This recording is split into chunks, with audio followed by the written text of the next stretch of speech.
এটি হচ্ছে একটি ট্রাভেল আয়রন এবং এটার মডেল হচ্ছে HT258B।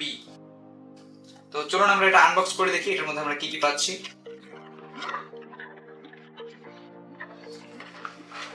প্রথমে এখানে আছে হচ্ছে একটি কাপ, এটার ভেপর চেম্বার ফিল করার জন্য।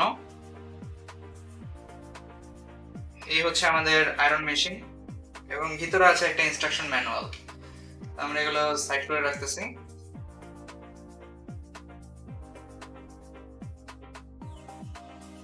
এই হচ্ছে আমাদের মেশিনটি। এটা কিন্তু টেম্পারেচার কন্ট্রোল করা যায় এখান থেকে।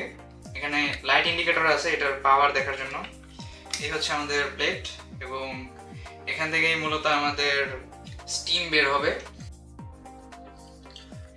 সো এটা এরকম ফোল্ডিং অবস্থায় থাকে এভাবে, এটাকে এভাবে খুলতে হয়।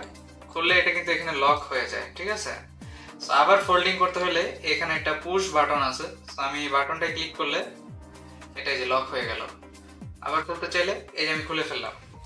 এবার এই জিনিসটা কি কাজে দিয়েছে আমি দেখাচ্ছি। এইখানে একটা হ্যান্ডেলের পিছনে একটা সেকশন আছে, আমি যদি এটা ধরে এভাবে টান দেই তাহলে এটা খুলে চলে আসবে উপরে।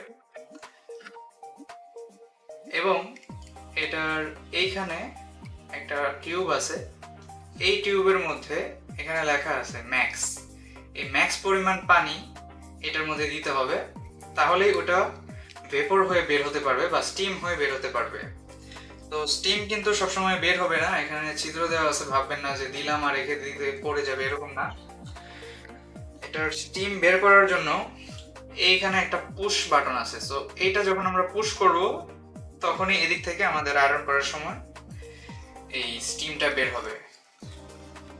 এই প্রোডাক্টটি বর্তমানে আমাদের কাছে অ্যাভেলেবল আছে এবং প্রোডাক্টটির বিস্তারিত তথ্য ডেসক্রিপশন বক্সে দেওয়া থাকবে। ধন্যবাদ।